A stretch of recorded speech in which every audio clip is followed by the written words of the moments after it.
Mystery Girl. It all began on a beautiful spring morning in a village called Whistler in Canada. A pretty little village in the mountains of British Columbia. There was a cafe in the village with tables outside, and at one of these tables sat a young man.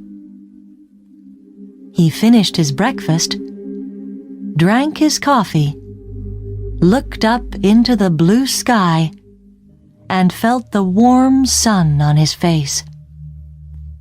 Nick Lortz was a happy man. The waiter came up to his table. "More coffee?" he asked. "Yeah, great," said Nick. He gave the waiter his coffee cup. The waiter looked at the camera on the table. "On vacation?" he said. "Where are you from?" "San Francisco," Nick said. He laughed. "But I'm not on vacation. I'm working. I'm a travel writer, and I'm doing a book on mountains in North America. I've got some great pictures of your mountain." The two men looked up at Whistler Mountain behind the village. It looked very beautiful in the morning sun. "Do you travel a lot then?" asked the waiter. "All the time," Nick said. "I write books, and I write for travel magazines. I write about everything. Different countries, towns, villages, rivers, mountains, people." The waiter looked over Nick's head. "There's a girl across the street," he said. "Do you know her?" Nick turned his head and looked. "No, I don't." "Well, she knows you, I think," the waiter said. "She's watching you very carefully." He gave Nick a smile. "Have a nice day."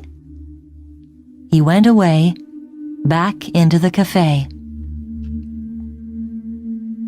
Nick looked at the girl across the street. She was about 25, and she was very pretty. "She is watching me," Nick thought. Then the girl turned and looked in one of the shop windows. After a second or two, she looked back at Nick again. Nick watched her. "She looks worried," he thought. "What's she doing? Is she waiting for somebody?" Suddenly, the girl smiled. Then she walked across the street, came up to Nick's table, and sat down. She put her bag down on the table. The bag was half open. "Hi, I'm Jan," she said. "Do you remember me? We met at a party in Toronto." "Hi, Jan," said Nick. He smiled.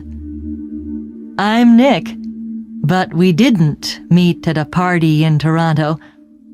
I don't go to parties very often, and never in Toronto." "Oh," the girl said, but she didn't get up or move away. "Have some coffee," said Nick. The story about the party in Toronto wasn't true, but it was a beautiful morning, and she was a pretty girl. Maybe it was a party in Montreal or New York. The girl laughed. "Okay, maybe it was. And yes, I'd love some coffee." When she had her coffee, Nick asked, "What are you doing in Whistler? Or do you live here?" "Oh, no," she said. "I'm just traveling through. And what are you doing here?" "I'm a travel writer," Nick said, "and I'm writing a book about famous mountains." "That's interesting," she said. But her face was worried, not interested, and she looked across the road again. A man with very short white hair walked across the road. He was about 60 years old, and he was tall and thin. The girl watched him. "Are you waiting for someone?" asked Nick. "No," she said quickly. Then she asked, "Where are you going next, Nick?" "To Vancouver for 3 or 4 days," he said. "When are you going?" she asked. "Later this morning," he said. There was a letter in the top of the girl's half-open bag. Nick could see some of the writing, and he read it because he saw the word Vancouver. "And we can meet at the Empress Hotel, Victoria, Vancouver Island, on Friday afternoon." So she's going to Vancouver too, he thought. Suddenly the girl said, "Do you like movies?" "Movies? Yes, I love movies," he said. "Why?" "I know a man, and he loves movies and going to the cinema," she said slowly. "People call him Mr. Hollywood." She smiled at Nick. "Can I call you Mr. Hollywood too?" Nick laughed. "Okay," he said. "And what can I call you?" She smiled again. "Call me Mystery Girl," she said. "That's a good name for you," said Nick. Just then, the man with white hair came into the cafe. He did not look at Nick or the girl, but he sat at a table near them. He asked the waiter for some breakfast. Then he began to read a magazine. The girl looked at the man, then quickly looked away again. "Do you know him?" Nick asked her. "No," she said. She finished her coffee quickly and got up. "I must go now," she said.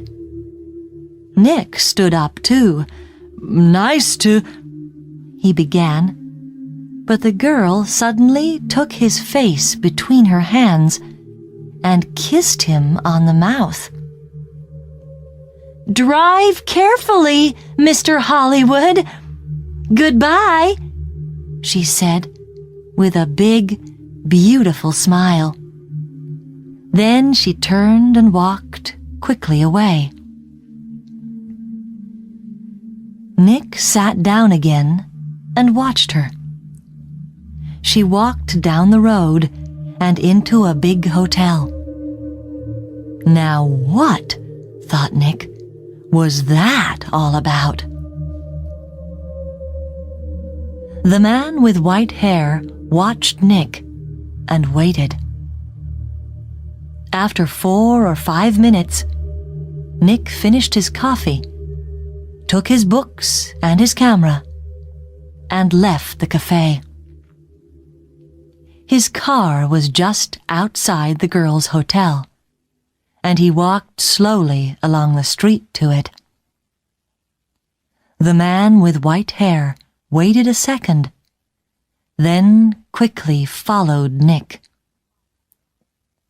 From a window High up in the hotel, the girl looked down into the road. She saw Nick and the man with white hair about 50 yards behind him. Nick got into his car, and the man with white hair walked quickly to a red car across the street. 5 seconds later, Nick drove away in his blue car, and the red car began to follow him. When the girl saw this, she smiled, then went to put some things in her travel bag.